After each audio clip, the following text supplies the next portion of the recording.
Predstavljaj si prostor, kjer nobeno pravilo ne velja, kjer lahko naročiš morilca, pogledaš posnetek pravega umora ali kupiš človeka kot blago. Ta prostor ni iz filma, ampak obstaja. In najstrašnejše ni to, kar se tam dogaja, temveč to, kako blizu ti je v resnici. Dobrodošli v svet Dark Weba, kjer se resničnost in groza prepletata v nekaj, kar je težko opisati. Danes vam bom opisala 5 resničnih zgodb iz Dark Weba, stvari, ki so se dejansko zgodile, z imeni, letnicami in kako so te stvari rešili ali pa niso rešili. Naj opozorim, da 1 do 2 vmes sta res groteskne, grozljive, boleče, res grozne, tako da spet, če si občutljiv, je to tvoj trigger warning. 3 se mi pa zdijo manj grozljive, čist po domač povedan. O Dark Webu smo na mojem kanalu že govorili, ampak bom čisto iskrena, se mi je zdelo dosti bolj... Nisem imela toliko občutka takrat, kaj to je in sem ful čuden razvijala in lapala v tem videu. Ta video danes je pa tudi namenjen temu, da če vam bo ful všeč, lahko te zgodbe govorimo še naprej, ker jih je res ogromno. Sem pa danes nekako na kup probala nabrati 5 čim bolj različnih in zanimivih. Zdaj pa za tiste, ki mogoče niste ziher, kaj je Dark Web, tako kot Alenka 4 leta nazaj ni bila lih, pa tudi zdaj ne vem, nisem bila še gor, nočem iti na Dark Web, ampak ja, da vam mečkan približam to vse skup. Dark Web je v bistvu del interneta, ki ni indeksiran v normalnih brskalnikih, kot sta, ne vem, Google ali pa Bing. Do njega v prvi vrsti dostopaš prek nekih posebnih brskalnikov, kot so na primer baje, Tor, jaz spet ne vem, ampak baje. Če znaš brskati pravilno po Dark Webu, ponuja popolno anonimnost, kar pomeni, da se tam bojo dogajale grozljive stvari, prej slej, ker človeštvo je tako narejeno in je idealno za kriminalce, včasih novinarje in preprosto kogarkoli hoče ostati skrit in narediti nekaj butazga. Tam najdeš torej ilegalno trgovino, vse od orožja do drog, do belega blaga, do red roomov, o tem bomo veliko govorili, do tega, da kupaš posnetke zlorab, mučenja in umora. Pomembno pri transakcijah tam gor je, da se izvajajo logično prek kriptovalut, bitcoinov, tralala, preprosto tam prek denarja in prek kreditne kartice se ne bo zgodilo nič. Komunikacija tam poteka šifrirano, ne tako kot navadnemu internetu, prek PGP ključev, karkoli že to je, če kdo ve, ne komentira, oziroma verjamem, da vas veliko vmes ve. Tam je bilo veliko ogromnih tržen, z ogromno naročniki, z ogromno ljudmi in z ogromno produkti, ki so krožili, ki jim rečemo kar underground Amazon, naprimer Silk Road, Alpha Bay in pa Hansa Market. Nekaj v njih bomo potem tudi kasneje povedali prek zgodbic. Prodaja pa se droge, orožje, ponaredke, valjda tudi, ukradene podatke, celo dostop do red roomov, torej uživo predvajanih mučenj in umorov. Ko sem jaz prvo govorila o Dark Webu, sem vedela, da se grozne stvari dogajajo, ampak zdaj ponovem, ko vem tudi za red roome, za vsa ta mučenja, grozljive stvari, sem pa še toliko bolj v šoku, kaj vse se tam dogaja. Pa ne samo zaradi mučenja samega, ampak zaradi tega, kaj vse je dostopno samo z nekaj kliki in koliko si ti lahko nekomu potencialno dostopen, če nisi dejansko varen na internetu, kar me pripelje do tega, zakaj se jaz počutim varna na internetu, in to je sponzor tega videa Surfshark VPN. Gre za enega najbolj zanesljivih ponudnikov, da se ti počutiš safe na internetu. Zakaj? Ker skrije tvoj IP naslov, basically odkje dejansko si, in skrije tvoj promet, kaj klikaš in kaj brskaš. Odklene celotno ameriško Netflix bazo in pa tudi vse ostale baze po svetu. Če ti hočeš gledati, ker gledajo na kitajskem, samo klikaj, da si s kitajskim, boš imel njihovo bazo, ker je bolano. Za isto naročnino dobiš veliko več. Najdeš lahko cenejše letalske karte, cenejše knjige, cenejše izdelke, cenejše počitnice. Jaz pa uporabljam tudi Surfshark One, ki pa pride v paketu z antivirusom ali pa recimo Surfshark Alert, ki je pa zelo pomemben, ker te lahko pozori, če tvoji podatki likajo ali pa uidejo na Dark Web. Če te je to premaml, ker ne vem, zakaj ga še nimaš, pa res ima bolano ceno, klikaj na link spodaj v opisu in vtipkaj kodo Alenka za 4 dodatne mesece Surfsharka. Zdaj pa gremo dalje v ta video. Prva zgodba, Alpha Bay oziroma Hansa Market. Leta 2017, eni mogoče to veste, je padla ena največjih underground dark web tržnic oziroma marketov, in sicer Alpha Bay. Nisem bila nikoli gor, če kdo bil ne komentira, ne bom vas koj džadžala. In fora je, da so se takrat vsi masovno preselili na Hansa Market, ker je pa ful fascinantno, ko sem jaz to brala, ker so potem na skrivaj, ko so zrušili Alpha Bay, je policija na skrivaj že prevzela v svoje roke Hansa Market. Torej vsi, ki so masovno prihajali na Hansa Market, niso vedeli, da grejo direkt v roke policije. Tam je bilo vse, kar lahko pričakuješ, od ponarejenih dokumentov, do orožja, do drog, zelo namerna programska oprema, vse. Tam so normalno kupovali z kriptovalutami, so bili prepričani, da če so imeli VPN vključen, so popolnoma safe in to je to. Niso povedali, da takrat julija 2017 sta se že združili norveška vlada in ameriška policija in so imeli v rokah tudi to Hansa Market in da se je takrat iz Alphabeja, ko so ga zrušili, ker je bilo 400,000 aktivnih uporabnikov. To je skoraj 500,000 in 200,000 izdelkov je takrat tam gor krožil. Predstavljaj si, kakšno povpraševanje to, da je manj izdelkov, kot je dejansko uporabnikov. In kako so na koncu ful ljudi takrat ujeli in aretirali? Kot sem rekla, policija ima nadzor nad Hansa Marketom in so spremenili način šifriranja. To jim je potem omogočilo, da so lahko brali ta šifrirana sporočila, pa ne samo sporočila, ampak tudi datoteke, screenshote, dokaze, karkoli je vmes uletel, kot tudi slika datoteka, so imeli potem ful močne dokaze, da so proti tem ljudem šli, sploh proti tistim, ki niso znali pravilno uporabljati VPN-jev, ki niso znali pravilno Tora sploh uporabljati in brskati po dark webu. Takrat so dobili potem in identificirali več kot 10,000 uporabnikov. Rezultat tega je bil več kot 100 aretacij po Avstraliji, ZDA, Evropi, zasedali so pa tudi več milijonov evrov v kriptovalutah. Iskreno, ta zgodbica je bila najbolj nežna, zdaj gremo pa eno res grozljivo, ki jo je težko poslušati. Iskreno je bila ta zgodbica najbolj taka uvodna, lahka, zdaj gremo pa eno zelo težko.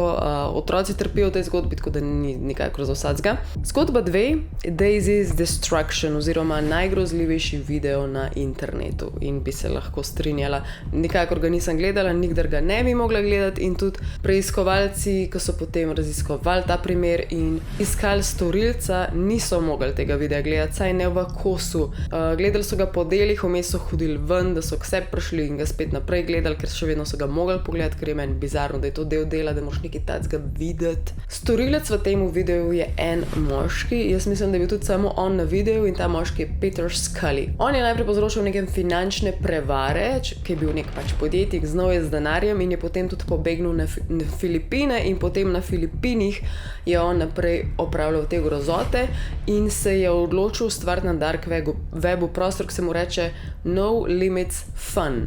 In to so bili basically red roomi, kjer je on, vsaj v tej prvi etapi, v tem videu, v katerem sem govorila, torej Daisy's Destruction, noter pripeljal res majhne otroke. Pač Daisy je bila ta, ko ne rečem, glavna akterka, glavna žrtev, 1 leto pa pol stara deklica. In potem še 2 druge deklice sta bile in to je vse posnel, ko jih je mučil, psihično, fizično, tudi spolno.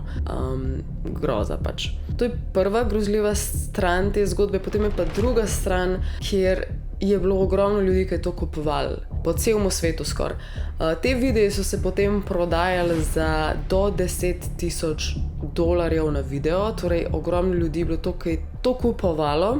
To so videi, kjer je očitno, da gre za aktivno, organizirano produkcijo, luči so naštemane, kamere so perfektno naštemane, orodje vnaprej za mučenje, ena je bila pretepena z gumijasto cevjo, druga je bila spolno zelo rabljena, vse to je pač vnaprej zrežiran, zelo očitno. In tudi vila in tisti objekti, v katerih je on bil, so imeli prav prostore namenjene temu. Kupci teh videov so bili iz ZDA, Kanade, Evrope in Avstralije.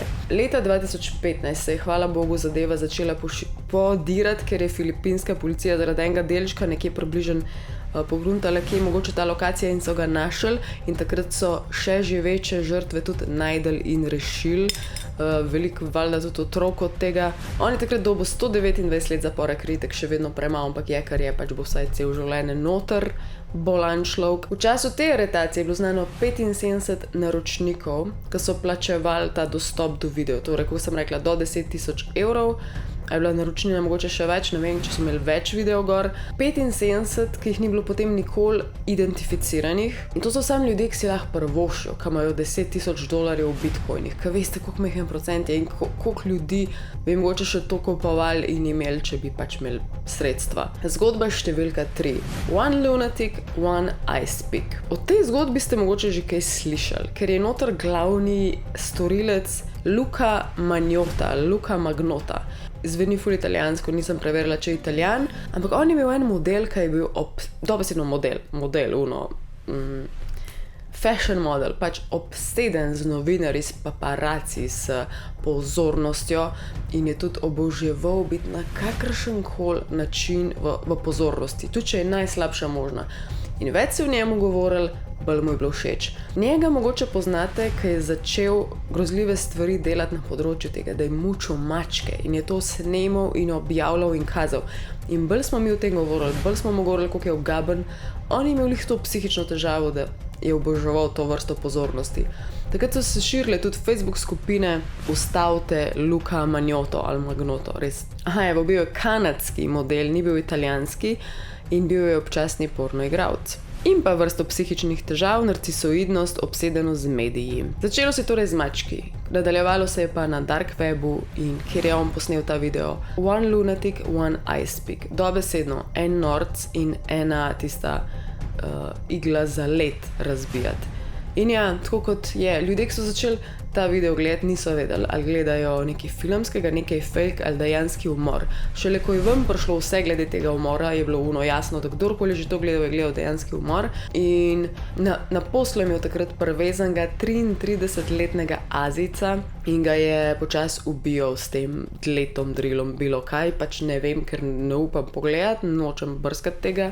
In tukaj se ni ta video ustavil, bilo je še veliko hujš. Izvajal je tudi nekrofilijo na njemu, tudi kanibalizem je bil vpleten in potem razkosavanje. In tudi ni se končal pri razkosavanju. Luka je dele tega človeka poslal naprej na 2 osnovni šoli, na eno politično stranko, glavo so pa potem ločeno našli v eni torbi, nekje zabasano. Drugače je bil pa ta fant, 33-letni Azijec, ki je študiral takrat v Montrealu, je bil njegov znanec, kolega in tudi neke vrste one night stand. Verjetno nič hudega sluteč in končal se je pač na tak način. Upam, da ste redi še za zgodbo 4 in 5. Zgodba 4 govori o besa mafiji, ta ni to grozljiva, ker ni to groteskna, ampak še vedno je pač zanimiv pogled, kaj vse lahko doživiš na dark webu. Predstavljaj si spletno stran, ki se imenuje Besa mafija, kjer lahko naročiš svojega osebnega hitmana, da ubije osebo, ki ti pač gre na živce. Seveda, če imaš denar, če imaš dosti denarja v kriptovalutah. Ti prideš na ta webpage, rečeš, koga hočeš ubiti, označiš, kako hočeš, da je umorjen, ali je utopljen, ali je zaboden, ali je ustreljen, ali je zadavljen, ali ga zakurijo. Več opcije, ampak dobesedno karkoli želiš. Potem pa bonus lahko doplačaš, če želiš, da zgleda, kot da je bilo to storjeno oziroma da je bila nesreča. Če res nočeš, da bi kadarkoli, kdorkoli, karkoli posumil. Rečeno je bilo, da imajo hitmene svoje, torej plačane morilce po celemu svetu, tako da res je zvenelo vse super in reviewji so bili. Kakor da bi prišel na Shein. Bizarno. Reviewji zadovoljnih strank, če si lahko predstavljaš. No, point je, da nič od tega ni bilo res. Baje je v sklopu tega prišlo do ene smrti ene ženske, ker so pač notranja trenja bila in neke skrivanja in zamere. Ne bom zgodbe govorila, ker nisem zihar, ampak point besa mafije je bilo izsiljevanje. Torej, da je nekdo naročil umor in so oni rekli, haha, pa te imamo, mi imamo vse tvoje podatke, vemo, koga hočeš ubiti, izsledili smo te, sploh pri ljudeh, ki niso pravilno uporabljali zaščite, VPN, in so jih potem izsiljevali. Če nočeš, da likamo tvoje ime, še 5 jurjev. Če nočeš, da te pridemo na dam, še 10 jurjev, itd. V glavnem. Raziskovalc Chris Monteiro je bil med prvimi potem, ko je razkrinkal besa mafijo in ko je mečkrat raziskoval s svojimi programerji, tudi ugotovil, da imajo nizko kakovosten strežnik za zelo slabo zaščito. Tako da jih niti ni bilo tako težko sesut. Več ljudi pa zaradi besa mafije je končalo tudi v zaporu, zaradi tega, ker so samo dobili njihova potrdila, da pač so plačali in naročili umor. In naslednja 5. zgodba je tak, v easy true crime basically, ker nas direkt pripelje na eno izmed teh zgodb besa mafije in mi je bila ful zanimiva in sem jo hotela vključiti. Torej, zgodba 5. Melody Sesser, ljubosumje, ki se je končalo z naročilom umora. Narišite si zdaj blondinko srednjih let s kratkimi lasmi, tako easy Karen, ampak taka simpatična, zgleda prijazna. To je bila Melody, še ime ima tak speven. No, v glavnem, ta ženska je imela eno zelo kratko razmerje z enim moškemu. Očitno psihično ni bilo najbolj okej, ker to razmerje se je ful hitro zaključilo. On je ful hitro rekel, ok, I'm done, pač ne bom s tabo nič več imel in si najdel drugo ljubimko. Melody je bila drugače sonček, še tako res prijazna zgleda. Skozi je hajkala, v hribe hodila, tudi v tem svetu je delala, prodajala. Bila je iz Tennesseeja in organizirala je te pohodniške izlete, tak sonček. Dokler ni bila več sonček in je ratala grmeč oblak, ko je ratala ljubosumna na tisto novo žensko od začasnega bivšega tipa in je šla na dark web, ne vem kako je tja prišla, definitivno neuspešno, ker so jo zelo hit potem najdel, ker je uporabljala isto uporabniško ime, kakor v svojih pohodniških nicknamih, pač pagih. V glavnem vse, ker je možno, je ona narobe uporabljala, tudi jezik je uporabljala identičen, kakor v, ne vem, Facebook skupinah, pač zelo hitro so jo najdel in ona je gladko naročila umor in je tudi v nulo upisala to.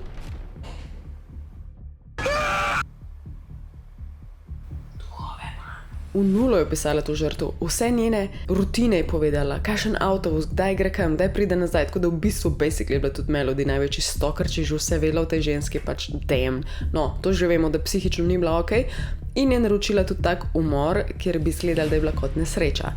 No, njo so hvala Bogu zelo hitro najdel, zaradi tega, ker je vse možne napake naredila. Je pa plačala tudi približno 10,000 v kriptotu, ker mi je ful zanimivo, me zanima, kje hudiča je to najdla. FBI je takrat že nekaj časa opazoval določene naslove, analiziral blockchain transakcije in bral komunikacijo uporabnikov, ker niso uporabljali VPN-jo ali pa Tora pravilno. Long story short, ko so jo prijeli, je bila obtožena na nekih 10 let zapora, mogoče bo dobila še kaj več, na nek način je bila obsojena na zaroto k umoru in izsiljevanju, je pa tudi ta primer šel potem viralno, ker je tak smešen, dark web fail / romanca / psihoza v glavnem. To je vrpela do konca tega videa in me zanima, katera zgodba od teh vam je bila najbolj mindblowing. Vem, da sta ena do dve res bizarno žalostni, ampak katera je nekaj, kar ne bi pričakoval na dark webu ali pa mogoče še nisi vedel, da se dogaja.